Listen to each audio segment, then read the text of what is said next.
Hi fellow viewers sa inyong lahat.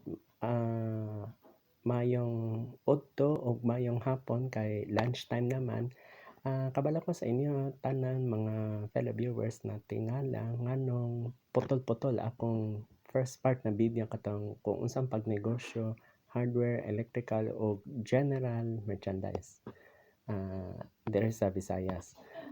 Ako isumpay ni this is part 2 ni siya kay putol-putol. Ako itiwason ang akong video. By the way, heavy ni siya. Dili ni siya reels. Purely video good siya. Ang continuation ni siya is dara. Kanang sa 1 trillion pesos puhunan, ang wala na ko na mention is tiles. Ang tiles daghang kayong sukod. From smallest to largest. So kanang 4x4, 30 by 30 cm, 60 by 60 cm. Kana dako-dako po na siya. Kana napalain aluminum ladders, kanang pila ka steps na hagdan. Ang aluminum ladder dako-dako po na puhunan. Stainless steel ladders, yan. Kanang puthaw.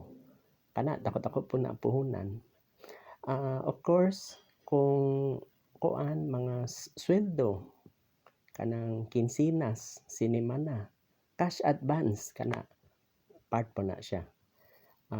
Kanang permits like plywood, kanang DENR, kana required po na siya. Di ka kabaligya plywood kung dili mo agi DENR, required po na siya. Kay kuha man na stock monitoring. Kanang chainsaw, kana DENR permit, naagya po na bayad. So before ka mamaligya og magnegosyo, planohon sa ayo sa pataka operate. Mo'y akong advice ninyo. Sa pailain, maintenance, kanang bayad kuryente, kana ikaw pagyapoy gasto.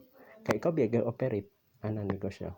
So kung panalitan na anyoy reaction, violent reaction or natingala nganong ang akong part 2 kulang, ug gama na ko part 3 kung kulang ang akong istorya sa whole part 2 na video.